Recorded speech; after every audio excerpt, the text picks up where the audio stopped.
আজিৰ এই গুৰুগম্ভীৰ অনুষ্ঠানটিত যিখন গ্ৰন্থ উন্মোচন কৰা হ'ল বস্ত্ৰৰ কথা, তাক সম্পাদনা কৰিছে ডক্টৰ জয়ন্তদেৱ শৰ্মা ডাঙৰীয়াই। অত্যন্ত এটা গুৰুত্বপূৰ্ণ বিষয় আৰু মই ভাবোঁ বস্ত্ৰ মানে ইয়াৰ যিটো ইয়াৰ সংস্কৃতিৰ লগত পৰিচয়ৰ লগত ইয়াত সুকুমাৰ কলাৰ লগত আজি বিভিন্ন ক্ষেত্ৰত বস্ত্ৰৰ জড়িত হৈ আছে। গতিকে সকলোবিলাক দিশ ইয়াত সন্নিৱিষ্ট কৰিছে। বস্ত্ৰ অন্ন বস্ত্ৰ বাসস্থানক কোৱা হয় মানুহৰ অতি মৌলিক যিবিলাক ব্যৱস্থাপনাৰ ভিতৰত বস্ত্ৰ হৈছে অন্যতম। আৰু অসমত আচলতে বা উত্তৰ পূৰ্বাঞ্চলত আমাৰ যিটো নৃগোষ্ঠীয় যিসকলৰ আমাৰ পৰম্পৰাগত জীৱনশৈলী বা আমাৰ জনগোষ্ঠীয় জীৱন পদ্ধতিৰ লগত বস্ত্ৰৰ যিটো ডিজাইন, বস্ত্ৰৰ আকাৰ প্ৰকৃতি, ইয়াৰ ৰং আদিক লৈ জড়িত হৈ আছে। আৰু আচলতে মই দৃঢ়ভাৱে বিশ্বাস কৰোঁ যিটো নৃগোষ্ঠীয় বৈচিত্ৰতাই বস্ত্ৰশিল্পকো আচলতে এক বিচিত্ৰ আৰু বৈশিষ্ট্যময় ৰূপ প্ৰদান কৰে। আৰু এই ক্ষেত্ৰত আমাৰ অসমেই হওক বা উত্তৰ পূৰ্বাঞ্চল হৈছে বিভিন্ন গোষ্ঠী জনগোষ্ঠীৰে সমৃদ্ধ। মটক মৰাণ আৰু লালুং চুতীয়া, মিচিং বৰাহী বড়ো কছাৰী ভুটীয়া, মেচ ৰাভা চিংফৌ দফলা হাবুং, আহোম কেওট কোচ কৈবৰ্ত বামুণ ফাকিয়াল সোণোৱাল আৰু দুৱনীয়া, কাৰ্বি মিচিমি শাৰী আৰু শৰণীয়া, কলিতা কায়স্থ, গোসাঁই মহন্ত, কমুৱা চমুৱাচা, বনুৱা অনন্ত, থলুৱা নেপালী আৰু পাহাৰীয়া ভাই ৬৪ জাতিৰে মিলনৰ ঠাই বুলি কোৱা হয়। আৰু যিমানেই ইয়াৰ বৈচিত্ৰতা থাকিব, কাৰণ তেওঁলোকৰ প্ৰত্যেকটো গোষ্ঠী জনগোষ্ঠীৰ নিৰ্দিষ্ট ইতিহাস আছে, তেওঁলোকৰ নিৰ্দিষ্ট পৰম্পৰা আছে, তেওঁলোকৰ জীৱনশৈলী আছে। আৰু এই গোটেইবিলাক দিশ আচলতে প্ৰকাশ পায় তেওঁলোকৰ এই বস্ত্ৰৰ বা তেওঁলোকৰ যিটো জীৱনশৈলীত এইবিলাক প্ৰকাশ পায়। আৰু আহি মই ভাবোঁ অসমৰ বস্ত্ৰশিল্পই আহোমসকলৰ দিনত বিশেষকৈ তেওঁলোকৰ পাট সূতা, মেজাংকৰি সূতাৰে কাপোৰ বৈ সোণ ৰূপৰ গুণাৰে বুটা বাচি আহোমসকলে অসমলৈ বস্ত্ৰশিল্পৰ বিকাশৰ ক্ষেত্ৰত অনবদ্য অৱদান আগবঢ়াই থৈ গৈছিলে। কিংখাপৰ মেখেলা পিন্ধিছিলে যিসকল অতি উচ্চ বা যিসকল বাইদেউ আজি যিসকল ৰেচপেক্টেড যিবিলাক নবেল, তেওঁলোকে কিংখাপৰ দৰে বিভিন্ন ডিজাইনৰ মেখেলা পিন্ধিছিলে। লগতে দুটা সিংহৰ আকৃতি সম্বলিত যিটো তাক কিংখাপ বা সিংখাপ বুলি কোৱা হয়। আনহাতে গুমচেঙক যিটো ড্ৰেছ বা চোলা, এই চোলাটো গুমখাপৰ লগত মিল থকাৰ কাৰণে গুমচেঙৰ চোলা বুলি কোৱা হয়। আৰু কোৱা হৈছিলে স্বৰ্গদেউ ওলালে বাটচৰাৰ মুখলৈ, দুলিয়াই পাৰিলে দোলা, কাণত জিলিকিলে ল'ৰা জাংফাই, গাত গুমচেঙৰ চোলা। গতিকে গুমচেঙৰ চোলা অতি প্ৰসিদ্ধভাৱে আহোমসকলে আমাৰ মাজত জনপ্ৰিয় কৰি তুলিলে। মই বিশেষ কথা নকওঁ, তাৰ এটা মই পৰ্যায়ক্ৰমে কেনেধৰণে ইয়াৰ গোটেই বস্তুটো ইভলিউশ্যনাৰী প্ৰচেছটো হৈ বৰ্তমান অৱস্থাত পায় তাৰ ওপৰত দুআষাৰ কৈ মই সামৰণি মাৰিম। বিশেষকৈ অসমৰ ভক্তি আন্দোলনৰ বৈষ্ণৱীয় যিটো পৰম্পৰা, বৈষ্ণৱী পৰম্পৰাৰ শংকৰদেৱ, মাধৱদেৱ আৰু যিসকল আজ্ঞাপৰ শিষ্যসকলে এক নতুন মাত্ৰা প্ৰদান কৰিলে গোটেই বস্ত্ৰৰ ওপৰত। আমাৰ সংস্কৃতি বা আমাৰ গোটেই যিটো বৰ্ণাঢ্য কৃষ্টি সংস্কৃতিৰ 4টা ভৰতমুনি নাট্যশাস্ত্ৰৰ দিশ আছে, যাক নাট্য, নৃত্য, অভিনয়, আহাৰ্য, এইবিলাক দিশৰ কথা আমি কোৱা হয় নট, নৃত্য, অভিনয়, আহাৰ্য। আহাৰ্য বুলি ক'লে আচলতে এই সাজ পোছাকৰ পৰা আৰম্ভ কৰি গোটেই যিটো বেশভূষণ, এই গোটেইবিলাক দিশ আচলতে আহি পৰে আমাৰ আহাৰ্যৰ ওপৰত। আৰু সত্ৰীয়া নৃত্যৰ আহাৰ্যক লৈ ইতিমধ্যে যথেষ্ট কাম হৈছে। আৰু এই আহাৰ্যৰ দিশটো আচলতে সেই সময়ত মহাপুৰুষ শংকৰ গুৰুজনাৰ আজ্ঞাপৰ শিষ্যসকল আৰু পিছৰ পৰ্যায়ত অসমৰ সত্ৰসকলে, বিশেষকৈ মাজুলীৰ সত্ৰসকলে আহাৰ্যৰ বিকাশৰ ক্ষেত্ৰত বিশেষভাৱে ভূমিকা পালন কৰিছিলে। আৰু যিটো বৈষ্ণৱীয় যিটো এটা সাজ পোছাকৰ যিটো পৰম্পৰা, যাক আজি বহু পৰিমাণে অমলেন্দু চক্ৰৱৰ্তী ছাৰে প্ৰতিনিধিত্ব কৰিছে। সত্ৰৰ অধিকাৰ বুলি ক'লে আপোনাৰ এখন শুদ্ধ চেলেং, শুদ্ধ বগা চুৰিয়া, পাঞ্জাবী কুৰ্তা, মূৰত শুদ্ধ পাগুৰি, মূৰত আৰু গলত বকুলৰ মালা, এনেধৰণে আমাৰ এনেকুৱা এটা প্ৰতিচ্ছবি আমাৰ আগত ভাহি উঠে যিটো এক বৈষ্ণৱী যিটো বিনয়তা, বৈষ্ণৱী যিটো পৰম্পৰাৰ কথা আমাৰ আগত দাঙি ধৰে। আৰু এই মধ্যযুগীয় আমাৰ যিটো ভক্তি আন্দোলনৰ পৰম্পৰাৰ বস্ত্ৰ বিপ্লৱৰ যিটো অভিধা, এই অভিধাটোৰ আটাইতকৈ জ্বলন্ত যিটো নিদৰ্শন হৈছে আমাৰ যিটো বৃন্দাবনী বস্ত্ৰ। বৃন্দাবনী বস্ত্ৰৰ যিটো কোৱা হয় যে নৰনাৰায়ণক প্ৰদান কৰিবৰ কাৰণে শংকৰদেৱ মাধৱদেৱকে ধৰি কেইবাগৰাকীও নিপুণ তাঁতীয়ে এই বৃন্দাবনী বস্ত্ৰক আমাক তৈয়াৰ কৰি উলিয়াইছিলে। আৰু এই বৃন্দাবনী বস্ত্ৰৰ ওপৰত আমাৰ বিশেষ কিতাপ কেইখনমান ওলাইছে। বিশেষকৈ I would like to draw your attention to a book written by T. Richard Blarton. তেখেত ব্ৰিটিছ মিউজিয়ামৰ কিউৰেটৰ। তেখেত অলপতে আহিছিলে আৰু আমাৰ আগত গুৱাহাটী বিশ্ববিদ্যালয়ত বৃন্দাবনী বস্ত্ৰৰ ওপৰত বিশেষ তেখেতে এটা পৰ্যালোচনা আগবঢ়াইছিলে। আৰু মই জনাবলৈ পাই সুখী হৈছোঁ যে তেখেতে ইয়াত উল্লেখ কৰিছে যে এনেকুৱা ভক্তিৰ ওপৰত প্ৰৱৰ্তিত হোৱা আটাইতকৈ মষ্ট ছাৰ্ভাইভিং, ইমান দিনে জীয়াই থকা এখন আচলতে বস্ত্ৰ হৈছে বৃন্দাবনী বস্ত্ৰ।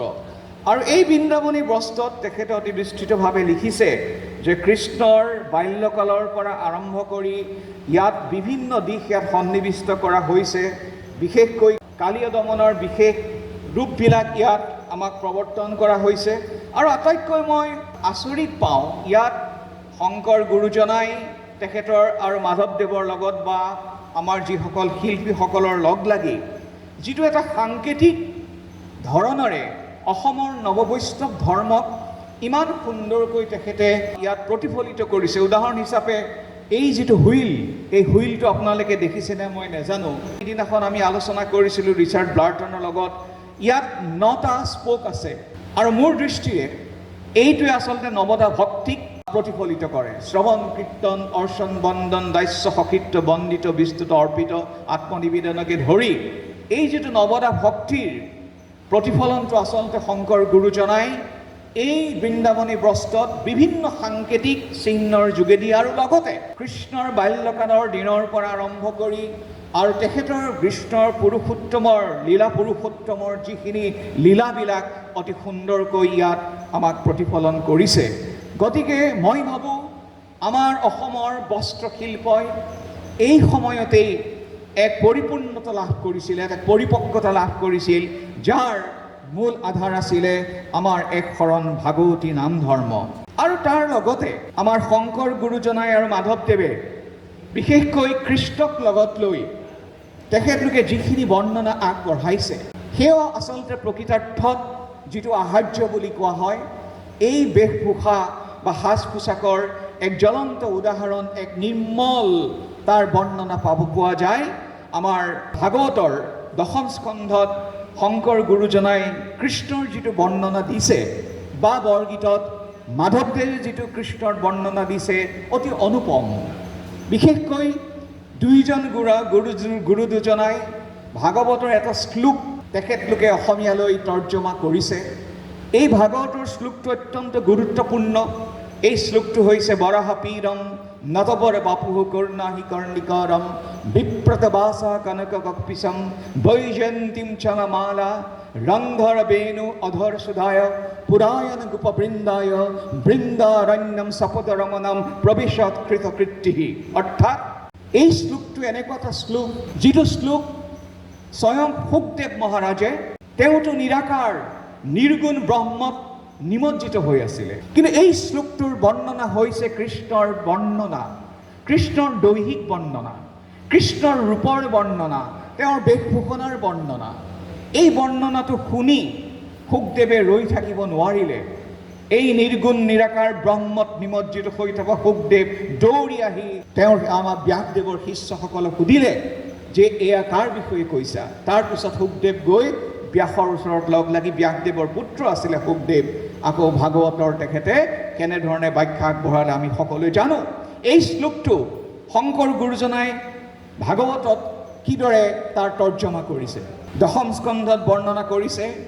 কাশী পাৰি সুন্দৰ নতৰ ধৰি বেশ ভৈলা বিতুপন বৃন্দাবনত প্ৰৱেশ গোপগণে সঙ্গে ৰংগে ফুৰা ধেনু ৰাখি শিৰৰ ভূষণ চাৰু ময়ূৰৰ পাখি ৰঞ্জপিত বস্ত্ৰে চাৰু তনু সুকুমাৰ গলে পংকজৰ মালা অতি জাতিস্কাৰ কৰ্ণত কনক কাঞ্চলি সিংহ বন্ধ কন্ধ অধৰৰ সুধায়ে পুৰিত বংশী ৰন্ধ্ৰ। সেই একেটা শ্লোককে মাধৱদেৱে আকৌ বৰগীতত কিদৰে কৈছে? শিৰে ময়ূৰৰে পুচ্ছ চলে মুৰাৰী মধুৰ নতবৰ বেশধাৰী শিৰে ময়ূৰেৰ পুচ্ছ লুলে কুসুম কৰ্ণিকাৰ কৰ্ণমূলে কনক পিসংগ বসন ভালা উৰু ললে বৈজয়ন্তী মালা অধৰ সুধা ৰেণু ৰন্ধ্ৰপুৰে ষোড়শ পঞ্চম অমিয়া জোৰে। মই তাৰ ব্যাখ্যাত নবহাওঁ, কিন্তু এই শ্লোকটোৰ কৃষ্ণৰ যিটো বৰ্ণনা, ৰূপৰ বৰ্ণনাটো ইমান সুন্দৰকৈ আমাৰ শংকৰ গুৰুজনাই আৰু মাধৱদেৱে বৰ্ণনা কৰিছে ভাগৱতত আৰু বৰগীতত। আৰু সেয়াই নহয়, মাধৱদেৱে যেতিয়া বৰগীতত কৃষ্ণৰ বিষয়ে কৈছে, বিশেষকৈ মই পৰহতে শ্যাম কানু ধেনুলয়ে সংগে বাংশীৰ নিচানে বৃন্দাবনে চলে ৰংগে। তাৰপিছত শুনিব শিকা বান্ধি চান্ধি কান্ধে লৈয়া দধি ভাত। আমাৰ গাঁৱৰ এজন ল'ৰাৰ দৰে তেওঁ গুৰুজনাই কৃষ্ণই কি দিছে? শিকা বান্ধি চান্দি কান্ধে লৈয়া দধি ভাত, ভাতো লৈ গৈছে। মাথায়ে চান্দনী জৰি সাজে জগন্নাথ, মূৰত জৰি সাজি লৈছে। আকৌ তেওঁ কি কৰিছে? বাম কাষে শিঙা বেত নেত কৰোচেলি, বাওঁ কাষে পেঁপাটো লৈছে। আপোনালোকে যদি বৰদোৱালৈ যায়, আমাৰ কৃষ্ণই পেঁপা লয়। আমাৰ কৃষ্ণই কি লয়? পেঁপা লয়। বৰপেটাৰ সত্ৰত তাৰ ক্ষুধিত কৃষ্ণ ৰূপত কৃষ্ণই পেঁপা বজোৱা দেখিব। আৰু এই কথাটো কেনে কৈছে? বাম কাষে শিঙা বেত নেত কৰোচেলি বহু ৰখে লাখে বেশে কৰি চলে কেলি। গতিকে কৃষ্ণৰ এই বৰ্ণনাৰ মাজত এই যিটো আমাৰ আহাৰ্যৰ ৰূপ বৰ্ণনাটো অতি সুন্দৰভাৱে প্ৰতিফলিত হৈছে বুলি মই ভাবোঁ। আৰু মই সামৰণিত এটা কথা কৈ সামৰিম, যিটো মহাত্মা গান্ধীয়ে আমাক কৈ থৈ গৈছে যে আমাৰ শিপিনীসকলে আমাৰ সপোনৰ চানেকি ৰচনা কৰিব পাৰে তেওঁলোকৰ বস্ত্ৰ শিল্পৰ জৰিয়তে। আৰু আমাৰ 50-60ৰ দশকত আচলতে এগৰাকী ছোৱালী বিয়া কৰোৱাৰ এটা মূল চৰ্তই হৈছিলে কিমান কাজি বয়ন শিল্পত ছোৱালীজনী কিমান উস্তাদ, কিমান এক্সপাৰ্ট, এয়া চোৱা হৈছিলে। অসমীয়া জীয়াৰীয়ে বোৱাৰীয়ে ঘৰখনে তাই প্ৰয়োজনীয় চাদৰ মেখেলা, গামোচা, বিচনা চাদৰ, আঁঠুৱা, সাঁচতি আদি বৈ তেওঁলোকে তাঁতশালতে বৈ উলিয়াইছিলে। আমি এইবোৰ নিজে দেখা কথা। সৰুতে আমি ঘৰত দেখিছিলোঁ কেনেকৈ আমাৰ পেহীহঁতে, আইতাহঁতে এই মেখেলাবিলাককে প্ৰমুখ্য কৰি বিভিন্ন বস্ত্ৰৰ এখন ঘৰখনৰ যিটো এটা অৰ্থনীতি থাকে, এই ঘৰখনৰ অৰ্থনীতিৰ যিবোৰ আচবাব, যিবিলাক সামগ্ৰী, এইবিলাক ঘৰতে উৎপাদন কৰা হৈছিলে। মূলা গাভৰুৱেতো একে ৰাতিতে সূতা কাটি কবচ বৈ উলিয়াইছিলে, কিন্তু তেওঁৰ বিশেষ দৈহিক কাৰণত বব নোৱাৰাৰ কাৰণে তেখেতৰ হাজবেণ্ডৰ পতিৰ মৃত্যু হৈছিল বুলি কোৱা হয়। যাই কি নহওক, মই বিশেষ এই বিষয়ে নকওঁ। পৰিশেষত আমাৰ বস্ত্ৰ উদ্যোগৰ যিবোৰ চেলেঞ্জেছবিলাক কেনেধৰণৰ, এই প্ৰত্যাহ্বান হৈছে ভাল কথা যে আমাৰ গামোচাই GI টেগ পাইছে, আমি সৰ্বভাৰতীয় এটা স্বীকৃতি পাইছোঁ। আৰু এই ক্ষেত্ৰত বড়োসকলে আচলতে এখোপ আমাতকৈ তেওঁলোক আগবাঢ়ি গৈছে। তেওঁলোকৰ যিবিলাক বেগকে ধৰি তেওঁলোকৰ যিবোৰ হেণ্ডলুম, হস্ততাঁতৰ ক্ষেত্ৰত মই জনাত প্ৰায় 12টামান আইটেমত তেওঁলোকে জিঅ' টেগ পাইছে। গতিকে এই জিঅ' টেগিং কৰা বা GI কৰাটো অত্যন্ত গুৰুত্বপূৰ্ণ। এই ক্ষেত্ৰত আমি মন দিবই লাগিব। আৰু লগতে আমাৰ অৰিজিনেল যিখন গামোচাখন এফালে হেল আনফালে ফুল, এইটো লৈ আজি বৰ্তমান বহুত সম্পৰীক্ষা চলিছে। কিছুমানে নতুন নতুন ডিজাইনৰ উদ্ভাৱন কৰিছে, ডিজাইনৰ লাগে। কিন্তু মই নিজে 80 সূতাৰ গামোচাখনকে সদায় লগত ৰাখোঁ। ক'ৰবালৈ গ'লে 80 সূতাৰ গামোচাখনে মুখ মুচিবলৈ ভাল, গা মুচিবলৈ ভাল, জেগাও কম লয়। যিখন গামোচা আমি লগত দিছোঁ, আমি মন কৰিব লাগে যাতে এইখনো আমাৰ শিপিনীয়ে বোৱা গামোচাখন হ'লে বৰ ভাল পাম। সকলোকে ধন্যবাদ, কৃতজ্ঞতা জনাই মোৰ দুআষাৰ সামৰিছোঁ। ধন্যবাদ।